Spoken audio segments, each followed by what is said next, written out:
Hello, I'm Hans Kelder. I'm a relationship psychotherapist in Hobart Marriage Counselling. Today I'm going to be talking about triggers. One of the most pressing problems that couples come in for counselling for is triggers. They easily get triggered, easily get annoyed with each other, sort of start arguing very quickly. And what I normally do, I explain to them how the brain works on a piece of paper, and then we discuss how triggers works for them. But this could be useful for anybody who sort of experiences triggers. So I'm going to explain to you how the brain works. So it's quite simple actually. It's a simplified version of how the brain works. So first of all, I want to explain to you the frontal lobe. So the frontal lobe in our work, or my work, is called the smart brain. So the smart brain. So the smart brain is the executive brain. It's the place where we make all our decisions. The second part of the brain, this area here, is the limbic system, and this is the emotional brain. So this is where we feel things. And part of the emotional brain, or limbic system, we have the amygdala. Now, the amygdala is the survival brain. I'll write that down. This is the survival brain. And connected to the survival brain is the fight, flight, freeze mode. So what happens if the amygdala is triggered somehow, then you'll go into some fight, flight or freeze mode. Most people know about this part of the brain. But the key to all this is actually the hippocampus. Now the hippocampus is the part of the brain that remembers any and every negative experience you've ever had. It sits there in hippocampus, so when it reoccurs, it will then trigger the amygdala and you'll go into some sort of fight, flight, freeze mode if your hippocampus is experiencing something negative. So what I've got here, I've got a picture of a snake. Now a snake is clearly a physical threat, and so if I see a snake, particularly where I come from in Tasmania, all three species of snakes are poisonous. If I see a snake, the autonomic system cuts in. I've got no choice. I will take a breath, my heart rate goes up. It's quite a visceral, physiological response. Sometimes the blood rushes out of the digestive system. Basically, your blood's got to get to your limbs, to your senses, so you've got to do something about the snake. In Tasmania, I'm probably going to freeze mode if I see a snake. So this is with a physical threat. Now, the same thing happens if there is an emotional threat. So if someone is angry, so here we have an emotional threat. So the same autonomic system cuts in when there is an emotional threat. So if someone's angry, particularly if you get to rage and fury, and so if your hippocampus picks up an emotional threat, it might go into fight mode, take someone on, probably not a good idea. Or it might go into freeze mode, or some people might go in emotional threat into flight mode, like I'm out of here, this is not safe. And that's in fact how the whole system works. The system works to keep you safe. So this is with an emotional threat. Now, what happens with couples is that couples develop what we call neuroception. So neuroception means you actually become acutely aware or highly sensitive.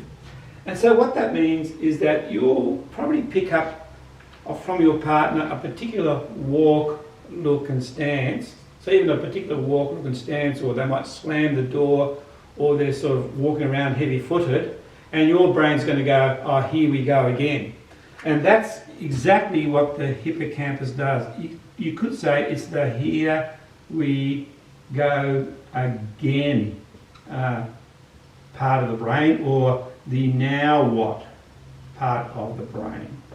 So what it does, you'll actually sense the here we go again or now what before it actually happens. So it's the hippocampus, picks up the signals, you'll feel slightly depleted and you go, oh, here we go again or now what. And so what happens is that with couples, you'll pick that up very quickly. Now if you're going to go here we go again, and you're going to go into fight mode, or here we go again, and you're annoyed with the person because here we go again, at that point things can go downhill fairly rapidly for couples. And so this is how the whole trigger system works. Now sometimes what happens is that even with this, sometimes people go into WTF mode. So I go, oh, what the? So this is what happens automatically. It's the autonomic system that cuts in, and you'll feel it before you actually end up saying it. Now, the way to change this, or the way to cut into this, is with your smart brain. Now, I see the snake and my heart rate's gone up, but I decide up here, if I decide up here, it's only a small snake. So I decide up here, it's a small snake. This small snake is no threat. I'll send a signal down here and my body will calm down straight away.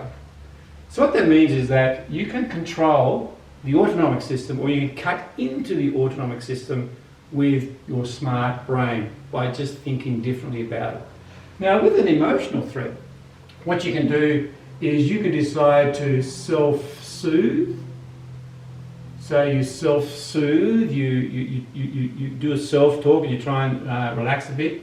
And the key really is to validate the emotion. We need to validate the emotion. So if someone looks like that, they're angry. Underneath the anger, they're probably feeling hurt or afraid. So the best thing to do at that point is self-soothe and say, look, I can see you're upset. That's definitely one way to do it.